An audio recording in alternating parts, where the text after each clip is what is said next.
These are not serious people. To many fans of the popular show Succession, they would have heard Logan talking to his loser family, and after they were moaning about something else and trying to give him advice. And he slaps him down and he says, "You don't know what you're talking about. You're only interested in yourself. You are not serious people." And I'm telling you that our government are not serious people.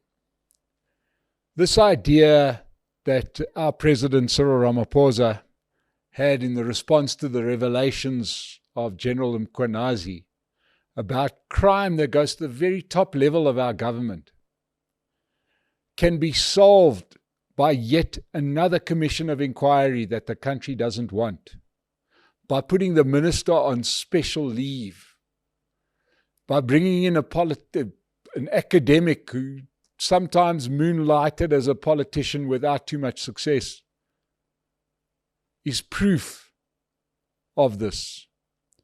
South Africa has got a crime problem.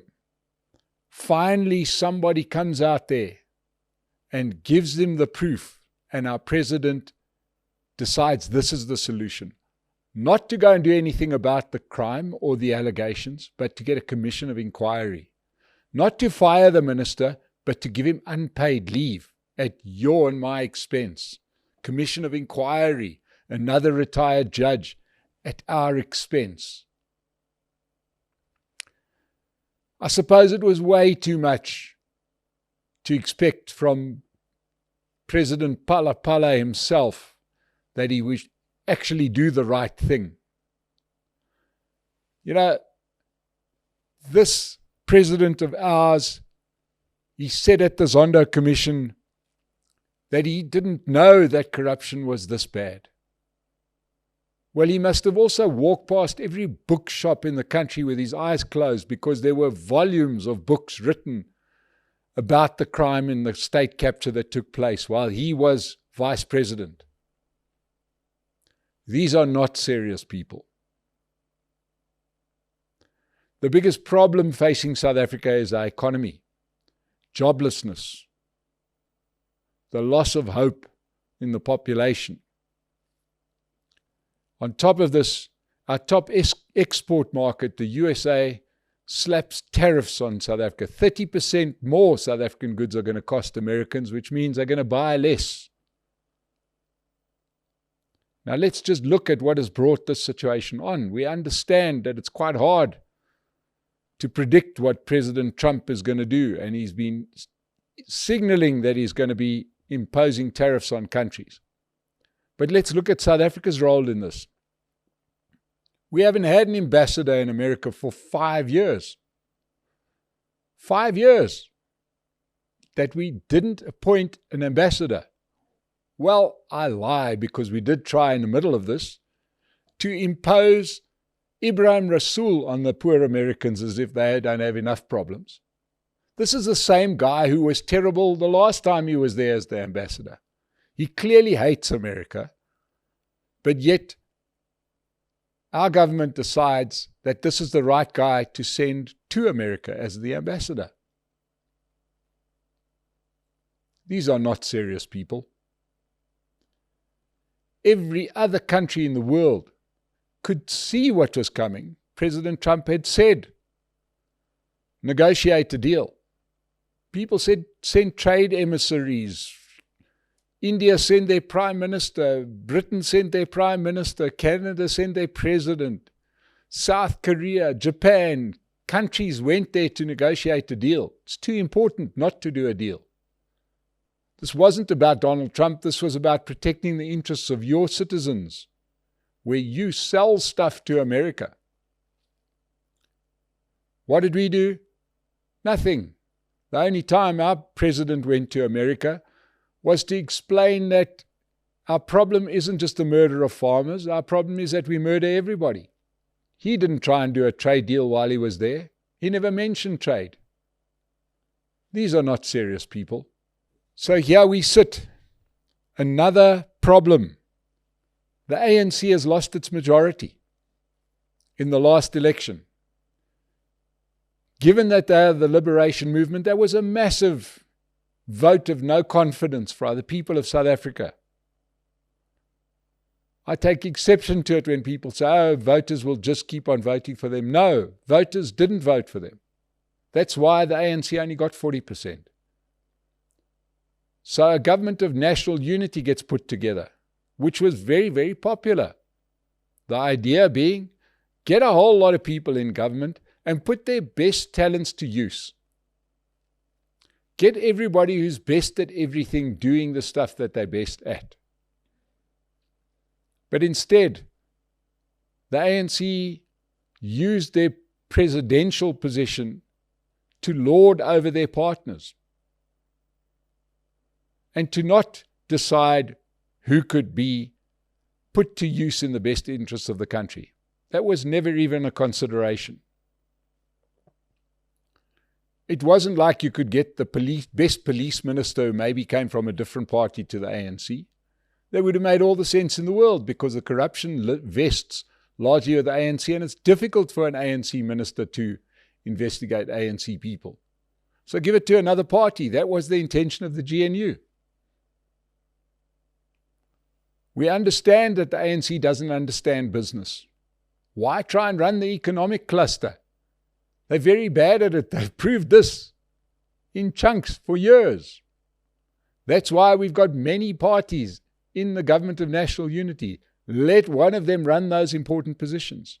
In the interests of the country, use the best talent in the government of national unity to run the country. But no. The ANC used it as a way to try and stay in power, hold on to power. They never even gave a thought to the public, to the best interests of South Africa. Why not? Because these are not serious people.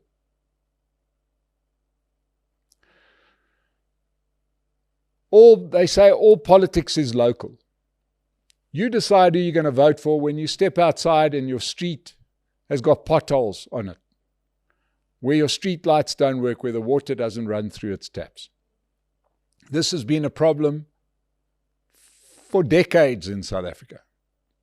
We're the protest capital of the world. We probably burn more rubber than they do on a racetrack circuit, trying to get the government to hear that local government officials aren't delivering.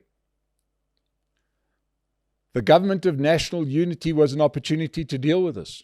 We've got a local government election coming up. You've just polled 40% if you're the ANC.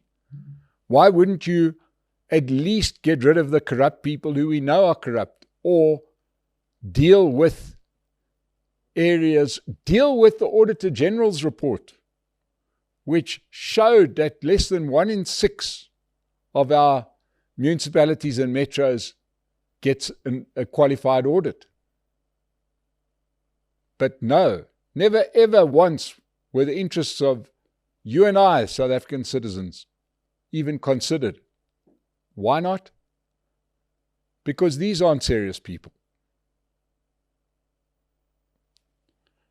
South Africa is going to play host to the G20 summit at the end of the year, and it happens in a city formerly known as Johannesburg.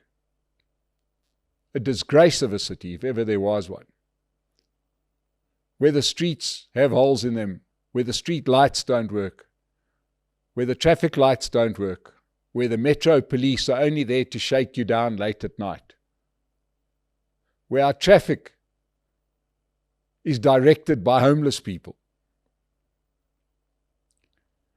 where the situation is so bad that even President Cyril Ramaphosa noticed it. Now, do you know how bad a city has to be to get the president to notice how bad the city is? And that's just Johannesburg. The same could be said about eThekwini. The same can be said about Mangaung. Same could be said about Gqeberha. Do something about it. But no. Why would our government not do anything about it? Because they are not serious people. We know about corruption of ministers, current sitting ministers. This year, in the past year, we know about Minister Thembi Simelane getting a loan. Those beautiful loans you never have to pay back. Instead of dealing with that, you move her to another ministry.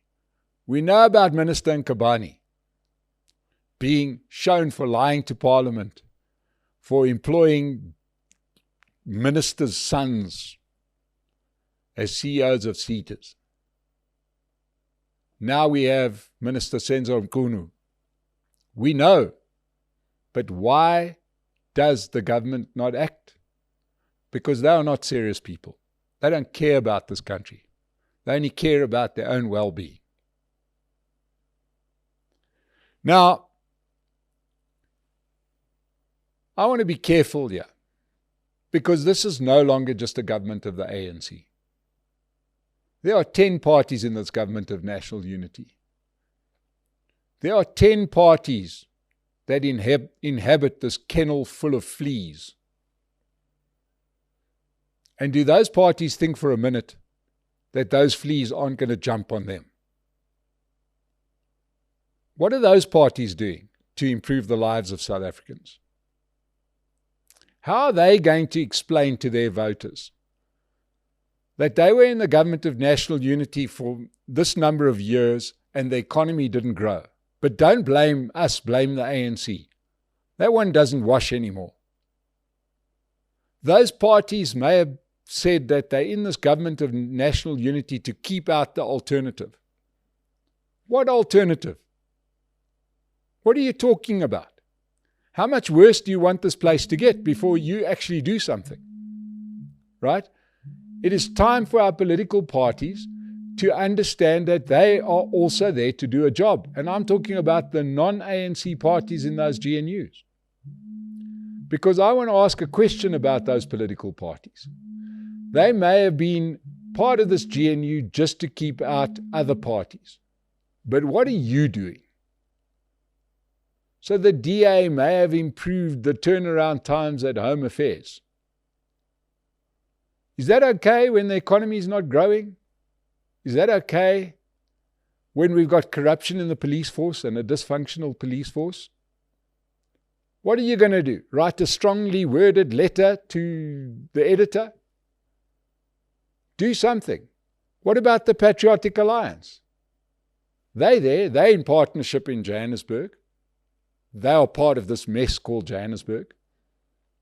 But it seems like Gayton McKenzie is happy just to dance around as Minister of Sport. Here's a guy who understands business. Doesn't he understand that we've just lost the business of our biggest trading partner? Clearly not. Inkatha Freedom Party, the IFP, got hammered in KZN, got hammered by MK Party. So they joined the government of national unity. They have the Ministry of Local Government, right? COGTA. When Nkosazana Dlamini Zuma held that position, she was basically Prime Minister of the country. Here we've got the IFP in charge of this, and local government hasn't improved. We know Patricia de Lille. We forgive her. She's got 1 seat in Parliament and she's got a cushy job. So SA Tourism, steal 100 million rand, well, that's par for the course. But I want to know, these other parties that are in the government of national unity that seem to be so comfortable there and trying to protect us from something, which apparently could be worse than this. Are you serious people? Is the DA a serious party? Because other than going to the court of law, what are you there for? You could have done that as an opposition party. I don't understand the government of national unity if nobody is going to do their job. If a president can run roughshod over your party, why be there? Surely this was an agreement. That's the way you sold it to us. You sold it to us saying, we are going to help fix the country, forming this government of national unity. We've got this wonderful agreement and we're going to do X, Y, Z. You've done nothing. This government of national unity, the only question that I have for you is, are you serious people? Because I don't see it.